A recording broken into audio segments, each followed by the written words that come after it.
Salut à tous, on se retrouve pour l'épisode 3103 du Zap Image. On commence aujourd'hui en ce jeudi 31 octobre avec des anniversaires. Et on commence tout d'abord avec celui de Marcus Rashford, l'attaquant anglais de Manchester United. Il fête aujourd'hui ses 27 ans Rashford, bon anniversaire à lui. Et également Georges Mikotadze, l'attaquant de l'Olympique Lyonnais, il fête aujourd'hui ses 24 ans. Le joueur géorgien ou par exemple le joueur du FC Barcelone, Ansu Fati. Il fête aujourd'hui ses 22 ans. Donc voilà, 3 joueurs comme en difficulté, chacun dans leur club respectif. Donc bon anniversaire à tous ces joueurs. Et un autre anniversaire, il aurait fêté aujourd'hui 34 ans. Il s'agit du regretté Emiliano Sala, aurait eu 34 ans aujourd'hui. Donc on l'oublie pas, on l'oubliera jamais bien sûr, ce joueur qui est décédé d'un crash d'avion, c'était en 2019. Donc voilà, grosse pensée bien sûr aux joueurs argentins.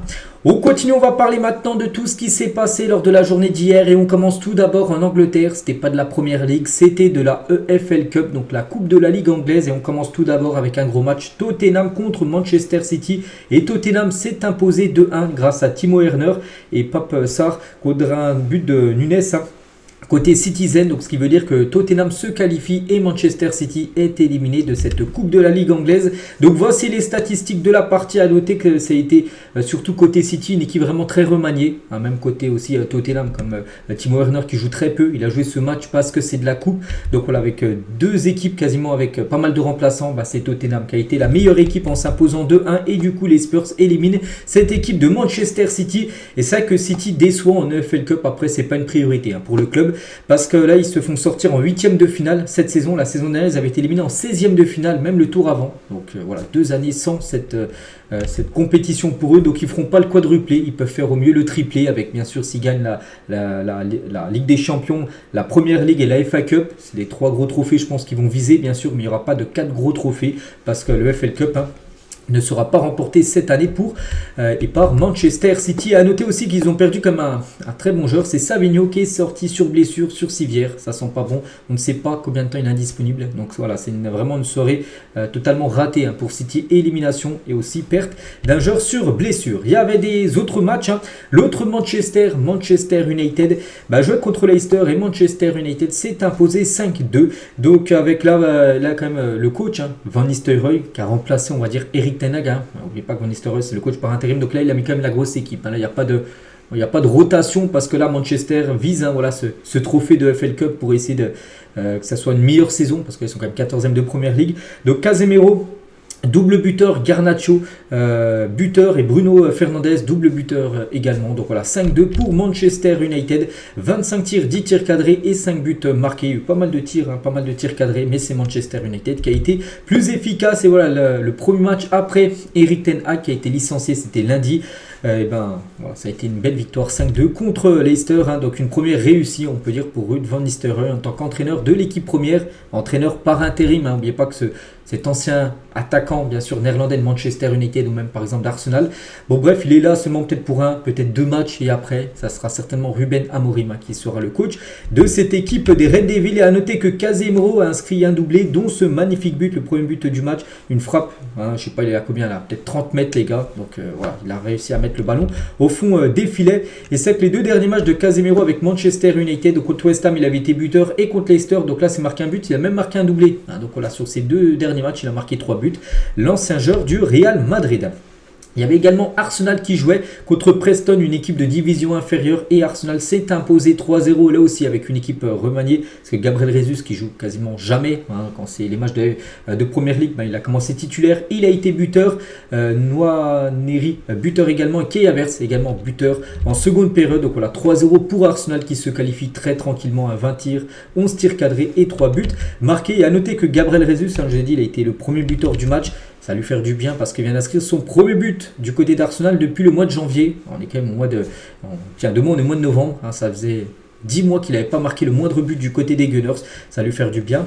À l'attaquant brésilien, il y avait également une belle affiche, Brighton contre Liverpool. Et c'est Liverpool qui s'est imposé 3-2 dans ce match avec un doublé de Cody Gakpo et un but de Luis Diaz en toute fin de rencontre. Donc voilà, belle victoire des Reds de Liverpool qui se qualifient également pour les quarts de finale de cette Coupe de la Ligue anglaise. Il y avait aussi une autre belle affiche, Newcastle contre Chelsea. C'est Newcastle qui s'est imposé 2-0. Alexander Isak et un but contre son camp d'Axel Disasi, défenseur français français. Et du coup, 23 et 26e, en 3 minutes, ils ont marqué les 2 buts Newcastle. Le score n'a plus bougé. Du coup, Newcastle se qualifie également pour les quarts de finale. Et c'est fini pour l'équipe de Chelsea qui a pourtant plutôt dominé le match. Plus de possession, plus de tirs cadrés. Mais c'est bien Newcastle qui a été plus efficace. Et il y avait également Aston Villa contre Crystal Palace. Et c'est Crystal Palace qui s'est imposé 2-1 du côté de Villa. Villa, les gars, c'est quand même une grosse équipe. Ils ont battu quand même, par exemple, le Bayern il y a à peu près 2 semaines en Ligue des Champions. Là, c'est une équipe, je crois, qui doit être au 4e de Première Ligue. Et voilà, ils se sont fait battre. Bon, après, Unai Emery, le coach, il a beaucoup fait aussi tourner son équipe. Donc voilà, belle victoire de Crystal Palace qui se qualifie malgré qu'Aston Villa a plutôt dominé. 18 tirs, 9 tirs cadrés, 1 but marqué quand même, 8 arrêts du gardien de Crystal Palace. Et Crystal Palace, eux, c'est 2 tirs cadrés de but. Voilà. Il n'y a rien à dire, 2 tirs cadrés de but alors que l'autre équipe en fait 9 tirs cadrés et ils perdent le match parce qu'ils n'ont marqué qu'un. Comme j'ai dit, c'est bien de tirer, c'est bien de cadrer tout ça, mais il faut marquer, c'est ça. Le plus important, c'est là le plus important, là c'est juste des détails on va dire, de la rencontre, les statistiques. Du coup, on connaît les affiches parce que le tirage au sort a été fait dans la foulée des matchs hier pour savoir les affiches des quarts de finale. Donc il y aura un beau Tottenham-Manchester United, Tottenham qui a éliminé l'équipe de City, donc là ça sera l'autre Manchester United au programme. Il y aura un Arsenal Crystal Palace, donc ce sera un derby entre les deux clubs dans la ville de Londres. Newcastle, Brentford et Southampton, Liverpool. Voilà les 4 quarts de finale de cette EFL Cup anglaise. On continue avec de la coupe, mais dans un autre pays, en Allemagne, la Coupe d'Allemagne. Et on commence tout d'abord avec le Bayern Munich qui jouait du côté de Mayence et le Bayern hier s'est imposé 4-0. Donc festival de buts et surtout un triplé de ce joueur. Musiala a inscrit un triplé. Le Roi Sané a également marqué un but. A noter que les 4 buts ont été inscrits en première période. Un deuxième, 38e, 45 plus 1 et 45 plus 4. Donc voilà, 4-0 à la mi-temps, le match était plié. Et du coup, qualification bien sûr pour le Bayern Munich pour le tour suivant, les 8e de finale se qualifient. Regardez, c'est quand même très rare, que j'ai jamais vu ça depuis que je fais mes vidéos YouTube les gars. Les deux équipes ont tout cadré leurs tirs. Donc Mayence les gars c'est 6 tirs cadrés. Bon, 0 but, ils n'ont pas marqué le moindre but. Et le Bayern les gars c'est fou, 18 tirs cadrés. Donc normalement des fois il y a des équipes ça fait plus de 20 tirs. Ils font des fois 1 ou 0 frappe cadrée. Là c'est 18 tirs cadrés. Il y a eu quand même 14 arrêts du gardien de Mayence. Le score a pu être beaucoup plus lourd. Donc voilà, ça finit en 4-0 pour le Bayern. Je crois que j'ai jamais vu 2 équipes avec pas mal de tirs et aucune frappe hors cadre. Tout a été cadré hier lors de cette rencontre. Et Musiala, comme j'ai dit, un triplé. Il vient d'inscrire tout simplement le premier triplé de sa jeune carrière. Donc félicitations à la pépite allemande. Il y avait également un Francfort contre Gladbach et c'est Francfort qui s'est imposé 2-1. Donc là on peut voir avec les tirs cadrés, ils sont pas pareils. Regardez, 9 tirs, 5 tirs cadrés. Donc il y a eu 4 tirs hors cadre pour montrer comme la performance de fou des joueurs de Mayence et du Bayern lors de cette rencontre. Et là pour revenir sur Francfort Gladbach, donc victoire bien sûr de Francfort 2-1. Et à noter que ce joueur a été encore buteur, il s'agit de l'Égyptien Omar Marmous. Donc hier soir, donc déjà il commence remplaçant parce que là c'était un match de coupe.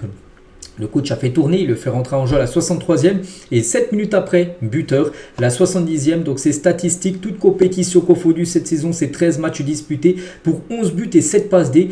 Les stats sont quand même folles, donc décisif 18 fois, but et passe D en 13 matchs. Donc c'est complètement dingue la saison qu'il est en train de réaliser ce joueur, les gars. Ce joueur, je pense que peu de personnes connaissaient avant le début de saison. Et quand il a marqué son but, 7 minutes après son entrée en jeu, il a fait une célébration spéciale Halloween, parce que vous savez que ce soir, on est le 31 octobre, c'est Halloween, donc il a sorti un masque pour faire cette célébration-là, le joueur égyptien. Et l'autre buteur, c'est Hugo Ekitike qui a marqué l'autre but, il y a victoire 2-1, donc Marmous buteur et Hugo Ekitike, l'ancien parisien. Et ses stats lui aussi sont très bonnes, 12 matchs, toutes compétitions confondues, 6 buts et 4 passes D. Bon, les stats sont moins bonnes, on va dire, que celles de Omar Marmous, mais lui aussi, les gars, marque pas mal et souvent décisif du côté de son club de Francfort. Les autres résultats du côté de la Coupe d'Allemagne, à noter que on avait parlé que Leverkusen s'est qualifié, Leipzig également s'est qualifié, il y a juste Dortmund les gars qui s'est fait éliminer 1-0 contre Wolfsburg, on avait parlé hier, le match lui avant-hier. Sinon en qualification on peut voir par exemple Union Berlin éliminé, Union Berlin contre Arminia Bielefeld, le Werder se qualifie également avec une victoire 1-0, le Hertha Berlin s'est imposé 2-1 et se qualifie également pour le tour suivant de cette Coupe d'Allemagne. On quitte l'Allemagne, direction l'Italie. Donc, c'était pas de la Coupe d'Italie, c'était là du championnat, de la Serie A. N'oubliez pas que je l'ai dit, ça se joue sur 3 jours. Donc, mardi, mercredi et ce soir, il y a les dernières rencontres. de cette journée en Serie A. Et hier, il y avait un Empoli-Inter Milan et l'Inter Milan s'est imposé tranquillement 3-0 avec un doublé de Fratesi et un but de Lautaro Martinez. Donc voilà, les 3 buts ont été inscrits en deuxième période. Il y avait 0-0 à la mi-temps, à noter qu'Empoli, ils ont pris un rouge à la 32e, ce qui a pénalisé bien sûr totalement cette équipe. Donc voici les statistiques, 15 tirs, 5 tirs cadrés pour l'Inter et 3 buts marqués. Donc voilà, victoire logique de l'Inter Milan. Il y a noté que Lautaro Martinez a été buteur hier, donc son 134e but quand même du côté de l'Inter. C'est quand même incroyable, bien sûr, les statistiques qu'il a, l'attaquant argentin. Il y avait également un Juventus Turin contre l'équipe de Parme. Et la Juventus Turin, on ne sait pas si c'est 2 points de perdu ou un bon point de prix. Pourquoi? Parce que 2 fois ils ont été menés. Ils perdaient 1-0 au bout de 3 minutes de jeu. Ils ont su égaliser à la 31e. À la 39e, ils prennent le 2-1. Et ensuite, grâce à Timothée Weah, ils arrivent à chaque fois à égaliser, mais ils ne gagnent pas le match. Donc voilà. Bon, je pense que c'est quand même 2 points de perdu pour l'équipe de la Juve, qui est accrochée par l'équipe de Parme chez elle. Voici les statistiques de la partie. Il y a quand même 24 tirs pour la Juventus Turin, 6 tirs cadrés et 2 buts marqués. Donc voilà. Et concernant l'équipe de Parme, donc Parme, bon, ils n'ont pas perdu, c'est un bon point pris, mais c'est quand même un 8e match d'affilée sans victoire pour Parme. C'est bien, ils ne perdent pas, mais voilà, 8 matchs d'affilée sans victoire. Attention, parce que si tu gagnes jamais, tu peux redescendre bien sûr d'une division inférieure. Il y avait également l'Atalanta Bergame qui jouait hier contre Monza et l'Atalanta s'est imposé 2-0 avec 2 buts en deuxième période à la 70e, à la 89e grâce à Zappa Costa. Et du coup, l'Atalanta s'impose tranquillement 2-0 contre Monza. Il y avait également Venise contre Udinese et c'est Venise qui s'est imposé 3-2 lors de cette rencontre. Et à noter le classement, il reste encore 3 matchs. Ce soir, Genoa, Fiorentina, AS Roma, Torino et Como Lazio pour finir bien sûr cette journée, cette 10e journée. Et pour l'instant, c'est Naples, un Naples leader qui a 4 points d'avance sur l'Inter Milan. L'Atalanta 3e, la Juve 4e et la Fiorentina 5e. Elle a été classée, Milan est 8e du classement. Ils sont très loin. Bon, après, ils ont un match en retard par rapport aux autres qu'ils n'avaient pas joué le week-end dernier contre Bologne à cause d'inondations. Mais voilà, ils sont loin, on peut dire, cette équipe de Milan. On continue, on va parler aussi d'un match hier dans le championnat néerlandais. C'était une grosse affiche, l'Ajax Amsterdam contre le Feyenoord Rotterdam. Et l'Ajax s'est imposé contre son grand rival, le Feyenoord Rotterdam, hier sur le score de 2-0. Le club d'Amsterdam remonte à la 2e place du championnat néerlandais avec 22 points. Feyenoord est 4e avec 19 points. Donc voilà, déjà ce match, les gars, qui a eu lieu hier soir, 18h. Voilà, donc pour le 30 octobre, donc victoire de l'Ajax 2-0. Il y a noté que la veille du match, donc c'était mardi, et il y avait un entraînement qui était ouvert au public. Regardez, les supporters étaient venus en nombre, ils avaient craqué des fumigènes pour envoyer de la force aux joueurs pour qu'ils répondent présent. Là, c'est les supporters de l'Ajax, puis ils ont répondu présent, bien sûr, avec cette victoire 2-0. Hier, du côté du Feyenoord, au classement, ça donne quoi? Bon, l'Ajax, j'ai dit 2e, le Feyenoord 4e, et c'est toujours le PSV qui est seul en tête avec 10 matchs et 10 victoires. Ils ont gagné tous leurs matchs, 30 points. Donc l'Ajax est quand même à 8 points derrière l'équipe du PSV, mais l'Ajax a un match en retard par rapport au PSV. Il y avait également un match du côté du Portugal, c'était pas du championnat, c'était de la Coupe de la Ligue portugaise. On avait parlé hier de la victoire du Sporting 3-1 où Gyökeres avait inscrit un doublé dont un magnifique coup franc. Et le Benfica se qualifie également pour les demi-finales. En quart de finale, hier, ils ont gagné 3-0 contre Santa Clara. À noter un magnifique but d'Aurel Di Maria, reprise de volée. Magnifique but, Di Maria toujours présent. Donc voilà, qualification et belle victoire du Benfica. A noter aussi des nouvelles d'Anthony Martial, l'ancien joueur de Manchester United. On avait parlé il y a quelques semaines qu'il avait été transféré dans le championnat grec. Et il a inscrit hier son premier but avec l'AEK Athènes contre l'Aris Salonique en coupe grec, donc à hauteur du seul but de la rencontre. Le Français a été nommé homme du match. Il a pu repartir avec le trophée d'MVP. Donc voilà, des nouvelles bien sûr d'Anthony Martial. Au programme aujourd'hui, il y a un peu de football du côté du championnat saoudien avec une belle affiche à 19h. Là, c'est de la Saudi Pro League parce que il y a Al-Ittihad, l'équipe de Karim Benzema, Kanté ou même Moussa Diaby contre Al-Ali. L'équipe d'Edouard Mendy, de Koulibaly, non pas Koulibaly, il ne joue pas là-bas, mais Riyad Mahrez par exemple. Voilà, donc par exemple Benzema contre Mahrez, c'est ce soir à 19h dans le championnat saoudien. Pourquoi il joue là dès jeudi? Parce que dès lundi, il y a un match de Ligue des champions asiatiques. Voilà, pour ces deux équipes. On continue, on va parler d'un match qui sera certainement reporté. Donc le match normalement initialement est prévu samedi soir à 21h. C'est entre l'équipe de Valence et l'équipe du Real Madrid. Et officiel, la Liga a demandé que Valence-Real Madrid soit annulé ce week-end suite aux inondations à Valence. Donc le match devrait être reporté en raison des 3 jours de deuil déclarés pour les nombreuses victimes et leurs familles. Donc pour l'instant, quand je fais la vidéo, là on est le 31, il est 8h33 exactement du matin. Donc pour l'instant, il n'est pas encore annulé le match, enfin il n'est pas encore reporté. Mais il va y être, les gars, parce que je ne sais pas si vous suivez un petit peu les infos. Mais actuellement, il y a de fortes inondations du côté de Valence et on ne voit pas comment le match pourrait se tenir. Peut-être qu'il peut se tenir le match, mais c'est pas possible, hein. Je pense que même les joueurs, tout le monde ne pense pas à jouer un match de football par rapport à ce qui se passe actuellement, les gars. Donc si le match est reporté, ce qui va être fort le cas, on va certainement l'apprendre aujourd'hui, hein. Donc le match devrait attendre jusqu'en janvier, voire février peut-être, parce qu'il n'y a pas de place. Il n'y a pas de place pour le Real Madrid ou Valence pour trouver un créneau pour jouer le match, hein. Ou si ce n'est pas le cas, les gars, ça pourrait attendre même jusqu'au mois de mai, hein, peut-être ce Valence-Real s'il est annulé, enfin s'il est reporté plutôt. Donc voilà, il ne sera pas joué tout de suite cette rencontre, hein. Et c'est vrai qu'il y a déjà des matchs de Coupe du Roi qui ont été annulés dans la banlieue, on va dire, de Valence, hein. On l'a cédé par là. Est-ce que là, Valence, donc le match de l'équipe pro de Valence, il n'a pas pu être joué là. Voilà, le match Egea Hercules de Alicante ou Pontevedra Levante a également été annulé, on va dire, enfin reporté à des dates ultérieures. Donc pour vous dire, hein, d'après Relevo, la rencontre de Liga risque également d'être reportée, hein. Regardez par exemple les journaux espagnols, donc c'est les journaux la Catalan, donc Sport, hein. Donc voilà, en gros ils envoient de la force à Valence, hein. Et l'autre ça parle de drame, hein, par rapport, regardez, hein, ces photos quand même, des inondations, donc on voit pas comment un match pourrait se tenir, hein, du côté de Valence, alors que là on annonce, il y a plus de 100 morts, hein. C'est terrible, hein, ce qui se passe. Donc voilà, il n'y aura pas de match, hein. Il sera reporté, on apprendra bien sûr le report certainement aujourd'hui et dans tous les clubs du côté de l'Espagne. Donc il y a une minute de silence par exemple à Barcelone, hein. Lors de la séance d'entraînement du jour, hein, l'équipe a observé une minute de silence pour les victimes des inondations qui ont touché les régions de Valence, Albacete et de l'Andalousie, hein. Et Ferran Torres, donc joueur du FC Barcelone, ancien joueur de Valence, hein. Donc il a dit: j'ai le cœur brisé en voyant mon peuple et ma patrie Valence dévastée par les inondations. Je sais que ce n'est pas une consolation, mais je veux envoyer tous mes encouragements et mon soutien aux victimes et à leurs familles d'être ici. Reste forte Valence. Voilà le message, hein, qu'il a pu envoyer. Et pareil pour le Real Madrid qui va affronter Valence après-demain.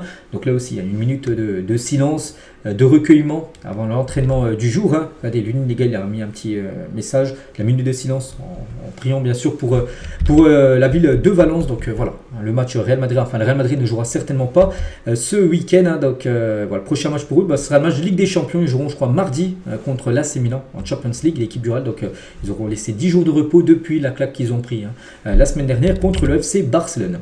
Et lors de l'entraînement, donc il y a eu cette minute de silence, mais il y a eu également entraînement. Une photo de Kylian Mbappé. À noter que Rudiger a fait son retour à l'entraînement. Il avait une blessure musculaire lors du match, hein, contre le Barça. Il avait loupé tous les entraînements début de semaine. Il est revenu aujourd'hui à l'entraînement. Donc il devrait être présent pour le match mardi prochain, jeudi, contre l'équipe de Milan. Et toujours avec le Real Madrid. Là on revient par rapport au boycott qu'ils ont pu faire, hein, par rapport à la cérémonie du Ballon d'Or. Et l'UEFA répond sèchement au Real Madrid sur les insinuations du club merengue dans l'attribution du Ballon d'Or 2024. S'ils disent quelque chose comme ça, cela en dit long sur eux, hein. Cela ne mérite aucun commentaire de notre part. Donc voilà ce qui se dit, hein, de l'UEFA sur le Real, parce que le Real dit en gros que c'est, n'oubliez pas que le co-organisateur, donc il y a France Football et l'UEFA qui co-organise, on va dire, le Ballon d'Or.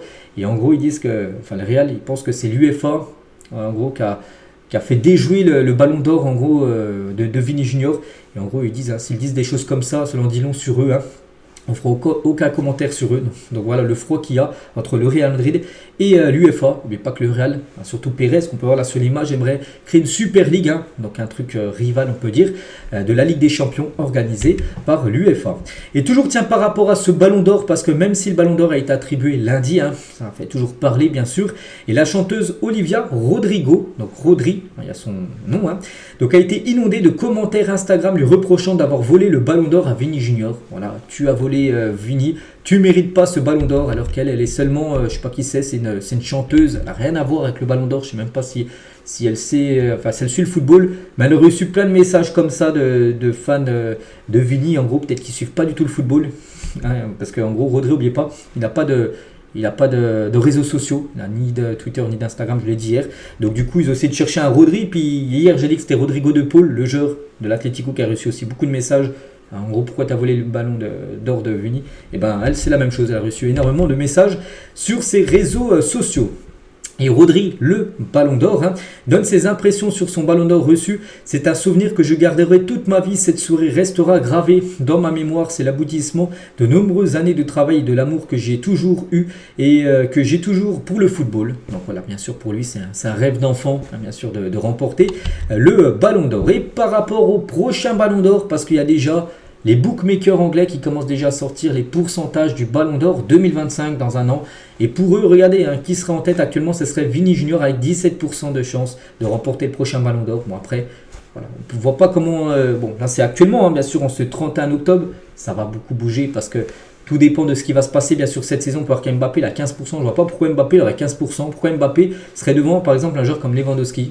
Alors que Lewandowski a inscrit 10 buts de plus que Kylian Mbappé. Il est bien meilleur que Kylian Mbappé. Lewandowski, qui est peut-être pour moi actuellement le meilleur joueur au monde, en termes de buts inscrits, tout ça. Il est exceptionnel. Pourquoi Mbappé aurait 15%, je ne sais pas. Bref, Haaland 3e, Lamine Yamal 4e. Donc voilà, bon, comme j'ai dit les gars, là, ça va beaucoup bouger parce qu'il y a plein de compétitions qui arrivent et bien évidemment, on en saura beaucoup plus en fin de saison. Et par rapport à ChatGPT, vous savez, cette intelligence artificielle, donc Prime Video Sport France, en gros, ils ont demandé à ChatGPT les 10 futurs ballons d'or. Et pour eux, ça sera ça. Donc le ballon d'or 2025, ça sera Erling Haaland. En 2026, ça serait Kylian Mbappé. Après, il y aurait Bellingham, il y aurait Lamine Yamal, Vini, Kylian Mbappé pour son deuxième ballon d'or, Hendrik, Lamine Yamal, Eli Wahi. Les gars qui serait exceptionnel en 2033, il remporterait le ballon d'or. Et en 2034, Youssoufa Moukoko, l'attaquant niçois. Bon, c'est ChatGPT, bien sûr, il n'en sait rien du tout, mais voilà ce qui est sorti aussi par rapport à cette intelligence artificielle. Bref, on continue, on va parler cette fois-ci du FC Barcelone en Liga cette saison, parce que le Barça, eux, joue ce week-end le derby. Pour le Barça, c'est dimanche à 16h15. Ils reçoivent leurs voisins de l'Espagnol Barcelone. Au derby, toujours un match spécial. Et le Barça, n'oubliez pas, premier avec 6 points d'avance sur le deuxième, qui est le Real Madrid. Il pourrait même prendre 9 points d'avance ce week-end, vu que le Real Madrid risque de ne pas jouer. Donc voilà, 37 buts marqués, meilleure attaque du championnat, plus haut taux de possession de balles, 67% pour arrondir, et 28,8 de XG, c'est de buts marqués à peu près. Donc voilà, le boulot de Hansi Flick est immense et c'est vrai que le Barça quand même a marqué 21 buts et n'a encaissé que 2 buts en 5 matchs, toutes compétitions confondues en octobre. Ils ont quand même battu le Real, le Bayern, Séville, Alaves et les Young Boys de Berne 5-0. Ils ont pris seulement 2 buts et 21 buts marqués, c'est... On peut dire le Barça Prime actuellement qu'on est en train de vivre. Et ce joueur, Robert Lewandowski, qui est peut-être actuellement le meilleur joueur du monde. Je ne sais pas, quand on voit le nombre de buts inscrits, même Haaland n'en a pas marqué autant. C'est lui le joueur qui marque le plus. Et ça, regardez, déjà à Dortmund, les gars, c'était 187 matchs pour 103 buts, des stats quand même exceptionnels, sans compter les passes D, bien sûr. Au Bayern, c'est 375 matchs, 344 buts. Et là, au Barça, il est déjà 109 matchs pour déjà 76 buts inscrits du côté du FC Barcelone. Atteindra certainement peut-être cette saison, pourquoi pas la barre des 100 buts. On va parler d'un ancien joueur du FC Barcelone, il s'agit de Neymar, et malgré son retour avec l'équipe de Al Hilal, donc Neymar ne devrait pas être appelé lors de la prochaine trêve internationale avec le Brésil et ainsi ne pas rejouer en sélection avant 2025. Cela découlerait d'un accord directement passé avec la fédération brésilienne afin de ne pas précipiter les choses et éviter une rechute, parce que là il reste une trêve, vous savez que là dans 2 semaines, de nouveau une trêve, il y aura 2 matchs pour le Brésil, et Neymar qui a pu rejouer là, les derniers matchs avec Al Hilal, il ne devrait pas être appelé pour éviter toute rechute. Donc voilà, il est blessé quand même depuis septembre 2023. Il aura loupé plus de 1 an et demi de compétition avec la Seleção. Il devrait revenir lors de la prochaine trêve qui aura lieu après au mois de mars 2025. On va parler de cette équipe, c'est une équipe de départemental 3, Saint-Philbert Réorté, donc JA, donc petit poussé de la Coupe de France, parmi toutes les équipes encore en Coupe de France, c'est eux, la division la plus basse, départemental 3, donc ils affronteront une R1 au 7e tour de Coupe de France, donc voilà, pour eux bien sûr c'est déjà un exploit, c'est un historique pour eux d'être aussi loin en Coupe de France. À noter les gars, on connaît pas mal de rencontres, n'oubliez pas que les Ligue 2 rentrent maintenant pour le prochain tour de la Coupe de France. Donc plusieurs clubs de R2 affronteront un club de Ligue 2 au 7e tour de Coupe de France. Par exemple, Metz jouera contre Aubernais, une équipe de R2, Régional 2. 3 jouera contre Foron. Au Bastia jouera contre Fréming. Je ne sais pas du tout qui c'est les équipes. Bon, les petites, à Lorient, tout ça, bien sûr, je sais qui c'est. Voilà, 5 divisions d'écart pour le match d'une vie, bien sûr, pour toutes ces équipes de R2. Et où il y a le plus de divisions d'écart, les gars, c'est ce match-là. Au Bourdin, un club de R3 va affronter le Red Star, une équipe de Ligue 2, lors du 7e tour de Coupe de France. 6 divisions d'écart, voilà, lors de ce tour-là. Donc voilà, n'oubliez pas que les Ligue 1, je crois, rentrent, ce sera au mois de janvier, lors du tour encore après. Donc voilà, déjà, pour eux, pour toutes ces équipes amateurs, les gars, c'est un match d'une vie, bien sûr, le jeu contre des professionnels. On va parler cette fois-ci d'Elias Benseguir, donc un joueur de l'AS Monaco, vise haut pour les ambitions de cette AS Monaco cette saison. Il évoque au passage sa relation avec Achraf Hakimi. Il a dit: je ne vois aucune équipe supérieure à nous, déjà en Ligue 1. Voilà, peut-être au même niveau, mais pas supérieur. Donc là, il parle peut-être au PSG. Il ne voit pas le PSG supérieur à Monaco, mais au même niveau que Monaco, peut-être. Quand on joue au football, on sait ce qu'on a à faire et qu'on applique les consignes du coach. On est une véritable équipe redoutable, c'est vrai. Par exemple, cette équipe a battu le Barça, que le Barça a battu par exemple le Real ou même le Bayern là, ces derniers jours.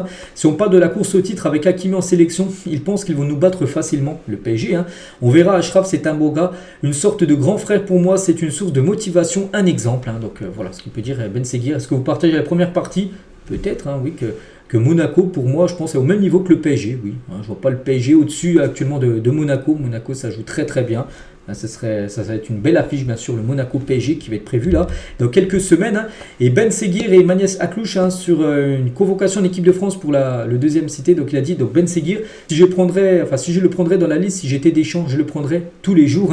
Après, il y a une forte concurrence. Je ne sais pas quelles sont les attentes à ce poste du coach de Deschamps. Et Aklouche, il a dit honnêtement, je ne me concentre pas sur ça.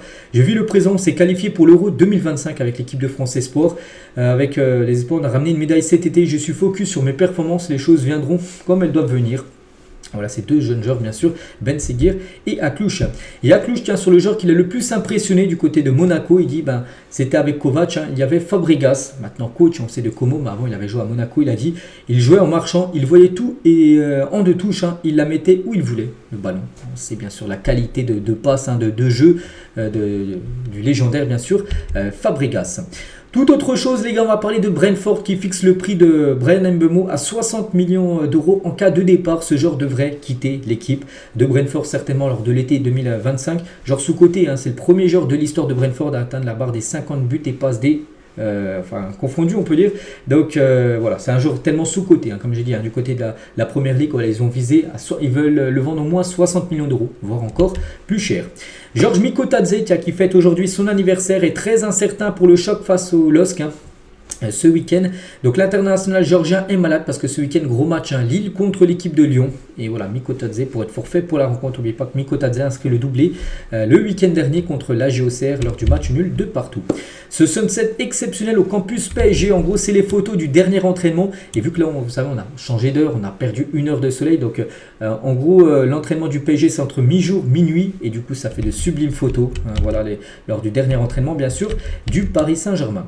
On va parler d'Olivier Létang, le président de Lille, à propos d'un retour sur le terrain de Nabil Bentaleb, joueur algérien. Mais pas que ce joueur, j'en avais parlé il y a à peu près, je sais pas c'était quand, il y a 2-3 mois, qu'il avait fait un soccer avec des amis. Et il avait... son cœur s'est emballé, on avait peur d'une crise cardiaque, donc depuis il n'a pas pu rejouer, mais il a dit, je ne pense d'abord qu'à la santé de Nabil, c'est la priorité, des priorités, le reste est secondaire, et s'il a le moindre risque, on arrête tout. On a un rêve assez fou, il s'agit d'être les premiers en France à faire revenir un joueur après ça, parce que Olivier Létang aimerait qu'il reprenne sa carrière, mais bon, comme j'ai dit les gars, c'est très risqué quand tu as un problème comme ça. Les médecins souvent disent, faut pas prendre de risques, faut pas que tu rejoues. À tout moment, ça peut revenir. Mais eux, ils veulent, du côté de Lille, être les premiers à faire revenir un joueur qui a quasiment une crise cardiaque. Donc, et ce processus a été validé en Allemagne, aux Pays-Bas, en Espagne. C'est très sérieux. L'international, donc algérien, aurait d'ailleurs pris la trajectoire de Christian Eriksen comme modèle. Mais pas que Eriksen a eu aussi, souvenez-moi, un gros problème. Il a pu rejouer, bien sûr, Eriksen. Il sera la troisième étape des 5 étapes de son protocole de reprise. Donc, ça se peut qu'il puisse revenir. Mais voilà, grosse prudence bien sûr concernant Nabil Bentaleb. On va parler du FC Barcelone qui surveille Rafael Leao. Voilà, donc ce joueur, Leao, très bon joueur. Enfin, même cette saison, les gars, il n'est pas super bon. En plus, j'en ai parlé. Il a été remplaçant mardi lors du match contre Naples parce qu'il était blessé, parce qu'il n'est pas bon actuellement. L'entraîneur l'a mis sur le banc. Mais bon, le Barça surveille la situation du joueur portugais. Et tiens, toujours du côté du Barça, il y a Rafinha et le PSG refait une grosse offre auprès de l'entourage de Rafinha. Le Brésilien n'a aucune intention de quitter le Barça. Pour lui, c'est un nom, que ce soit le PSG, que ce soit des clubs saoudiens, que ce soit n'importe quelle équipe. Lui, il veut rester et encore continuer du côté du FC Barcelone. Le joueur Rafinha, donc voilà, le Barça dit non en gros, au Paris Saint-Germain. On va parler d'Alexandre Mendy, devenu donc cet avant-hier le meilleur buteur de l'histoire du Stade Malherbe de Caen. Il a inscrit donc avant-hier un doublé face au FC Martigues, portant son total à 70 buts avec l'équipe de Caen. Donc il dépasse donc Cyril Wattier et ses 69 buts qui était le meilleur buteur de l'histoire de Caen. Donc maintenant c'est Mendy avec ses 70 buts. Il a quand même des grosses stats sur ses 4 dernières saisons. On peut voir 16 buts, 19, 22 en 37 matchs saison dernière. Et là il a 6 buts en 9 matchs. Quelle régularité pour ce joueur Alexandre Mendy qui pourrait certainement viser une équipe de Ligue 1 parce que Caen ça ne va pas remonter en Ligue 1. Enfin, Actuellement, ils sont très loin au classement, à part s'ils gagnent tous les matchs jusqu'à la fin de saison. Mais en tout cas, lui, les gars, je pense qu'il a le niveau pour jouer en première division française. La photo de famille d'Hambourg avec 345 salariés du club sur la photo. Voilà, ils ont fait cette magnifique photo à l'image, bien sûr, de l'écusson, voilà, de cette équipe d'Hambourg. Pedro Porro est considéré par le Real Madrid comme la meilleure alternative en cas d'échec dans le dossier Alexander-Arnold, hein, parce que vous savez que le Real... Je ne sais pas si vous le savez, mais je vous le dis, le Real veut Alexander-Arnold, le joueur de Liverpool qui est en fin de contrat en fin de saison. Ils aimeraient l'avoir gratuitement. Et si ça ne peut pas se faire, si Alexander-Arnold du coup prolonge à Liverpool, et ben ils ont un plan B, ce serait Pedro Porro, défenseur droit espagnol de l'équipe de Tottenham. Jean-Pierre Papin est actuellement frustré par sa situation National 3. Donc lui, c'est le coach de l'Olympique de Marseille B, donc la réserve. Hein. Donc l'ancienne légende de l'OM ne serait plus sur la même longueur d'onde que ses dirigeants concernant la gestion et le temps de jeu de certains jeunes de son effectif en vue de les intégrer au groupe professionnel. Donc voilà, en gros, ça veut dire que ça sent le départ. Voilà, il pourrait à tout moment partir parce qu'en gros, il ne s'entend plus du tout avec les dirigeants du côté de Marseille. Hein, Jean-Pierre Papin. Et à noter, tiens, un joueur de l'équipe B de l'OM qu'on pourrait peut-être voir en équipe première parce qu'il est très bon avec la réserve. Hein. Pendant ce temps-là, donc dans la réserve de l'OM, le jeune Robinho Vaz, donc un jeune attaquant français de 17 ans, s'éclate en ce début de saison. En 6 matchs, il a marqué 5 buts avec l'équipe de l'Olympique de Marseille B. Quand on voit Eli Wahi, la déception que c'est, on se dit pourquoi pas essayer de tester ce joueur. Hein. Donc passé par Sochaux, il a signé son premier contrat pro à Marseille l'été dernier. Michael Olise soigne chaque détail, hein. Donc ses crampons sont toujours assortis au maillot qu'il porte. Voilà, c'est vrai, peut-être, même moi j'ai pas vu le détail, mais c'est vrai, regardez, quand il a le maillot rouge, et ben il porte les chaussettes rouges, il porte les crampons rouges. Hein. Donc s'il a les chaussettes noires, il porte les crampons noirs. En blanc, blanc. Et bleu, si elle est blanc à l'époque, il y a les crampons bleus si elle est blanc. Voilà, Michael Olise, chaque détail compte bien sûr dans sa tenue. Bruce Granek estime que Léo Messi, 37 ans, est toujours meilleur que tous les joueurs du top 10 du Ballon d'Or cette année. Il a dit, franchement, Messi, il devrait être là dans le top 10 du Ballon d'Or. Tous les jours, il est encore meilleur que tous les joueurs qui sont là. Et je troll zéro en disant ça. Et vraiment, il le pense sérieusement. Hein. Vous allez me dire que je ne suis pas objectif, mais je le pense vraiment. Il est meilleur que tous les joueurs présents. Là, je rigole pas. Hein. Donc demain, tu refais une Coupe du Monde, vous vous en rendrez encore compte. Hein. Ça sera encore le meilleur joueur. Donc voilà ce qu'il peut dire. Bon, après, je pense pas que Messi est meilleur, par exemple, qu'un joueur comme Vini, que Vini, voilà, je trouve plus percutant que Messi. Messi, c'était à l'époque. Maintenant, il joue plus en marchant, il joue plus relax, tout ça. Mais oui, par rapport à certains joueurs, oui, peut-être Messi dans le top 10 est peut-être supérieur à certains joueurs, bien sûr, qu'on finit dans le top 10 hein, du dernier Ballon d'Or. Officiel, le LOSC dévoile le logo anniversaire pour ses 80 ans. Voilà ce logo pour l'équipe de Lille. Hein. Et Christophe Galtier qui a réagi à sa non-présence sur l'affiche des 80 ans du club. J'ai dit, il y a ce nouveau logo, là, on va voir sur le Twitter ou le Facebook là, de Lille. Et en gros, ils ont fait une affiche là, tiens, le 25 novembre 2024, là, dans un mois. Le LOSC fêtera ses 80 ans à l'occasion du match Lille-Rennes. Il y aura plein de nouveautés. Et sur l'affiche là qu'on peut voir tout en bas, en gros, il y a plein de légendes. Hein, il y a Hazard, tout ça. Bon, c'est en tout petit, mais il n'y a pas Christophe Galtier. Galtier, lui, ça passe pas. Il a dit, hein, joyeux anniversaire au LOSC et tous ses supporters. Ne trouvez pas qu'il manque une personne sur cette affiche. Il parle de lui-même, hein, bien sûr, Galtier.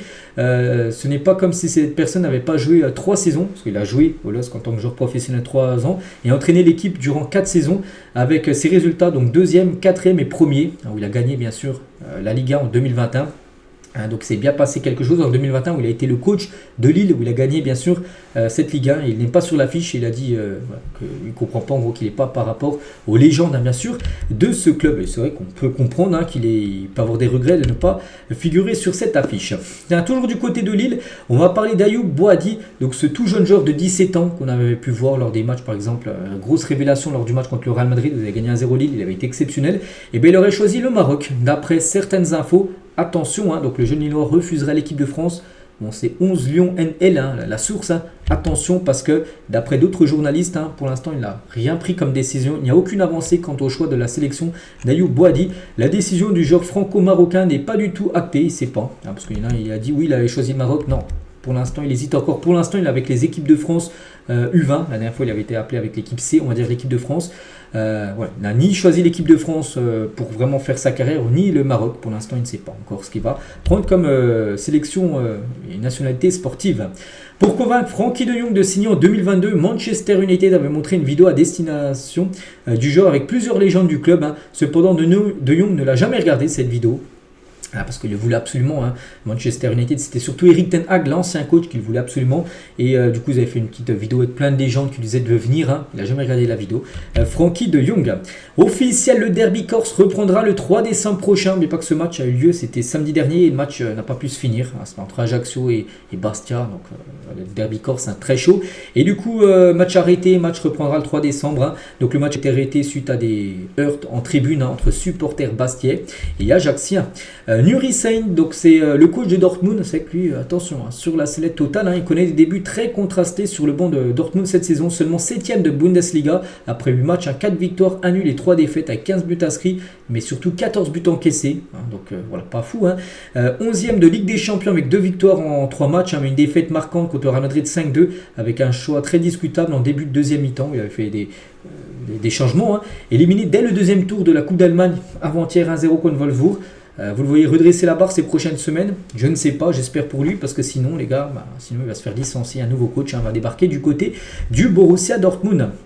Comme c'est le cas du côté de Manchester United, qui va accueillir Ruben Amorim, bien sûr, j'ai dit. Peut-être demain, peut-être aujourd'hui, j'en sais rien. Il sera officiellement l'entraîneur de Manchester United et les supporters de Manchester United rêvent, déjà d'Amorim, mais aussi qu'il amène dans ce bagage Gyökeres. Ils aimeraient avoir Gyökeres. N'oubliez pas que ce joueur, 65 matchs, 59 buts et 19 passes D du côté quand même du Sporting.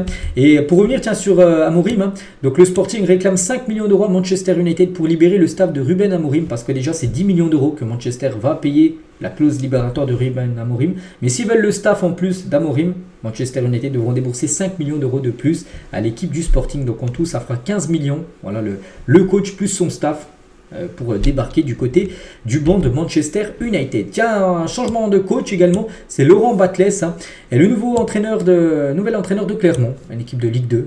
Clermont, je ne sais pas trop ce que ça donne, je ne me souviens plus trop des résultats de Clermont, qui était une équipe de Ligue 1, les dernières années sont descendus, donc voilà, nouveau coach, Laurent Batles, ancien footballeur. À 43 ans et alors qu'il a pris sa retraite en 2019, Dimitar Berbatov a visiblement participé à l'entraînement du CSKA Sofia, son premier club où il a effectué ses débuts en pro entre 1998 et 2001. Donc très stylé de le voir encore tâter le ballon comme ça. Et voilà. Après, je ne sais pas s'il va reprendre sa carrière, mais voilà. En tout cas, il était là lors du dernier entraînement du CSKA Sofia, Dimitar Berbatov, très grand footballeur bulgare. Le Paris Saint-Germain cherche toujours un speaker depuis le départ de Michel Montana. La personne à gauche qui était le speaker du côté du parc. Le club va tester un candidat lors des 2 prochaines réceptions du club à domicile. Donc déjà contre Lens, n'oubliez pas que là on est jeudi. Donc après-demain, samedi 17h, le PSG contre Lens. Voilà, match de Ligue 1. Et PSG contre l'Atlético Madrid, ça sera mardi soir. Donc 2 speakers vont être testés. Donc il s'agit de Jean-Luc Guizon, ex-candidat de la Star Academy, chanteur et fan du PSG. Il est par ailleurs le mari de Charlotte Namura Guizon, actuelle présentatrice de PSG TV. Voilà, ce serait lui qui va tester lors des 2 prochains matchs en tant que speaker du côté du Parc des Princes. On va parler de Montpellier hier. Pour ceux qui ont suivi l'épisode, j'ai dit qu'hier il y avait des supporters de Montpellier qui étaient hier 10h du matin à l'entraînement de Montpellier pour s'expliquer de la situation de Montpellier qui est dans la crise totale. Un dernier lanterne rouge du championnat, ils prennent que des grosses volées ces derniers matchs. Les Ultras de Montpellier ont fait face à face avec les joueurs de Montpellier, donc c'était très très chaud. Je peux voir un peu la vidéo, on verra s'il y aura une réaction des joueurs dès la prochaine rencontre ce week-end. Et tiens, en parlant d'un joueur, il s'agit de Savani qui a pris un rouge lors du dernier match contre Toulouse, perdu 3-0. Et officiel, Savani est suspendu 2 matchs fermes après son rouge face au TFC. Voilà, 2 matchs de suspension. Et à noter le carton rouge d'Amin Harit lors du match contre le PSG. Et il écope d'un match de suspension par rapport à la semelle qu'il a mis en plein ventre sur Marquinhos. On va parler du côté du Paris Saint-Germain. Et la tribune Auteuil du Parc des Princes sera partiellement fermée pour un match ferme en raison des chants homophobes lors de PSG Strasbourg. La sanction prendra effet à partir du mardi 5 novembre 2024. Donc ce sera pas maintenant, ce sera pas pour le match contre Lens. Là, il y aura bien les supporters présents dans la tribune Auteuil. Mais lors du prochain match de Ligue 1, il y aura la fermeture, la tribune en gros Auteuil sera bien sûr fermée. Et voici le classement des taux de remplissage sur la dernière journée de Ligue 1. Par exemple, Lens, Lille, 100%, match à guichet fermé. PSG les gars, 99,8%. Pourcentage de taux du remplissage du stade. Voilà, quand même que des gros pourcentages. Lyon, AG Auxerre, c'était quasiment un guichet fermé. À 96% des places ont été vendues. Voilà, super moyenne de 88,7% du taux de remplissage lors de la dernière journée de Ligue 1 par rapport à toutes les rencontres. On va parler d'Alexandre Lacazette parce qu'il y a 14 ans, jour pour jour, Lacazette inscrivait le tout premier but de sa carrière en Ligue 1 à l'âge de 19 ans. Maintenant, Lacazette, c'est 275 matchs de Ligue 1 pour 147 buts. Deuxième meilleur buteur de l'histoire du club, un capitaine du club. Donc voilà, pour la petite histoire, son premier but en Ligue 1 a été marqué à la 69e minute comme un symbole. 69, bien sûr, le département bien sûr du Rhône, enfin je pense c'est de ça, le département en gros de Lyon. Officiel, Abdé prolonge avec le Betis Séville jusqu'en 2029. On le félicite bien sûr par rapport à sa prolongation de contrat. Et on finit aujourd'hui les gars avec Nike et OneBlock Do. Boutique de mode basée à Milan se sont associés pour sortir des ensembles de survêtements Nike Tech à destination de l'Inter Milan. Il faut avouer les gars que c'est quand même une masterclass. Regardez, enfin je les trouve sublimes. Hein. Voilà, le bas et le haut avec Nike et les couleurs bleues là, bleues de l'Inter Milan. Magnifique survêtement. Donc voilà les gars ce qu'il y a à dire aujourd'hui. J'espère que ça vous a plu. Donc on se retrouve demain pour le prochain numéro. Je vous souhaite une très bonne journée et à demain.